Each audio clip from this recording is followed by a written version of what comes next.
Hello hi everyone, welcome back to Mallika channel. ಇವತ್ತು Tuesday, ಇವತ್ತಿನ day ನಾವು ನೋಡೋಣ ಬನ್ನಿ. ಸೊ ಇವತ್ತು ಅರ್ಲಿ ಮಾರ್ನಿಂಗ್ ಎದ್ದು ಫಸ್ಟ್ ಟೈಮ್ ನಾನು ಜಿಮ್ಮಿಗೆ ಜಾಯ್ನ್ ಆಗೋಣ ಅಂತ ಹೋದೆ. ನೋಡಿ ಬೈತಿದ್ದಾನೆ, ನೀನು ರೀಲ್ಸ್ ಮಾಡ್ಕೊಂಡೇ ಇದ್ದೋಗು, ನೀನು ಎಕ್ಸಸೈಸ್ ಏನು ಮಾಡಬೇಡ ಅಂದ್ಬಿಟ್ಟು. ಅದಾದಮೇಲೆ ಆಫೀಸ್ ಆಯಿತು. ಆಫೀಸ್ ಮುಗಿಸ್ಕೊಂಡು ಬರೋ ದಾರಿಯಲ್ಲೇ ಹ್ಯಾಪಿನೆಸ್ ಶಾಪ್, ಇಲ್ಲಿ ಅವಾಗವಾಗ ನಾವು ವಿಸಿಟ್ ಮಾಡ್ತಾ ಇರ್ತೀವಿ. ಕೊರಿಯನ್ ಬನ್ ತಿನ್ಬೇಕಂತಂದರೆ, ಏನಾದರೂ ಬೇಕ್ರಿ ಐಟಮ್ಸ್ ತಿನ್ಬೇಕಂದ್ರೆ ಇಲ್ಲಿ ತುಂಬ ಚೆನ್ನಾಗಿರುತ್ತೆ, ಫ್ರೆಶ್ಶಾಗಿ ಹಂಗೆ ಮಾಡಿಕೊಡ್ತಾರೆ. ಸೊ ತುಂಬ ಸತಿ ನಾವು 8:30, 9 ಅಂತ ಹೋದಾಗ ನಮಗೆ ಕೊರಿಯನ್ ಬನ್ ಇರಲ್ಲ, ಅವೈಲೇಬಲ್ ಇರಲ್ಲ, ಖಾಲಿ ಆಗೋಗಿರುತ್ತೆ. Cheese roll.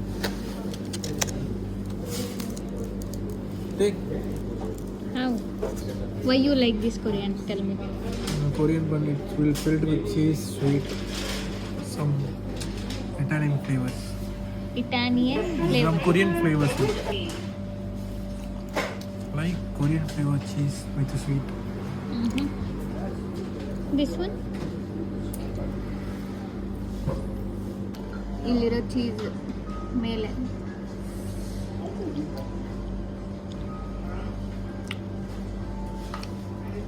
ನಮ್ಮವ್ರಿಗೆ ಚೈನೀಸ್ ಫುಡ್ಡಲ್ಲಿ ಎಲ್ಲ ಐಟಮ್ಸು ಗೊತ್ತಿರುತ್ತೆ ನೋಡಿ. ಸ್ನ್ಯಾಕ್ಸು ಏನೇನು ಬೇಕು ಅಂತ ಎಲ್ಲ ಚೆನ್ನಾಗಿ ಗೊತ್ತು. ಚೆನ್ನಾಗಿದೆಯಾ? ಆ್ಯಕ್ಚುಲಿ ನನಗೂ ಈ ಶಾಪಲ್ಲಿ ತಿನ್ನೋದಕ್ಕೆ ತುಂಬ ಇಷ್ಟ, ಯಾಕಂದರೆ ಫ್ರೆಶ್ಶಾಗಿ ಮಾಡಿಕೊಡ್ತಾರೆ, ತುಂಬ ಚೆನ್ನಾಗಿರುತ್ತೆ. ಅದಾದಮೇಲೆ ನಂಗೆ ಮುದ್ದೆ ತಿನ್ನಬೇಕು ಅನ್ನಿಸ್ತಿತ್ತು. ಈ ಕೇರಳವ್ನು ನಂಬ್ಕೊಂಡ್ರೆ ನಂಗೆ ಮುದ್ದೆ ಊಟ ಸಿಗಲ್ಲ, ಅದಕ್ಕೆ ನಾನೇ ಬಂದು ಮುದ್ದೆ ಮಾಡಿದೆ. ನನಗೆ ಸ್ವಲ್ಪ ಜಾಸ್ತಿ ಟಯರ್ಡ್ ಆಗಿರೋದ್ರಿಂದ ನಮ್ಮವರು ಚಟ್ನಿ ಮತ್ತು ಅದಕ್ಕೆ ಎಗ್ ಪಲ್ಯ ಮಾಡ್ತಿದ್ದಾರೆ. ಇದು ನಾನು ಆಲ್ಮೋಸ್ಟ್ ಮಾರ್ನಿಂಗ್ ಈವ್ನಿಂಗ್ ಕುಕ್ ಮಾಡ್ತೀನಿ, ಬಟ್ ಕೆಲವೊಂದು ಟೈಮ್ ಅಂತಲ್ಲ, ತುಂಬ ಸತಿ ನೈಟ್ ಟೈಮು ಇವ್ರಿಗೆ ಮಾಡೋಕ್ಕೆ ಹೇಳ್ತೀನಿ. ನಮ್ಮ ಡೇ ಹೀಗಿರುತ್ತೆ ನೈಟ್ ಟೈಮು, ಅದು 10:30, 10 ಗಂಟೆ, 11 ಗಂಟೆ ಹೆಂಗೆ ನಾವು ಊಟ ಮಾಡೋದು ಎಲ್ಲರೂ.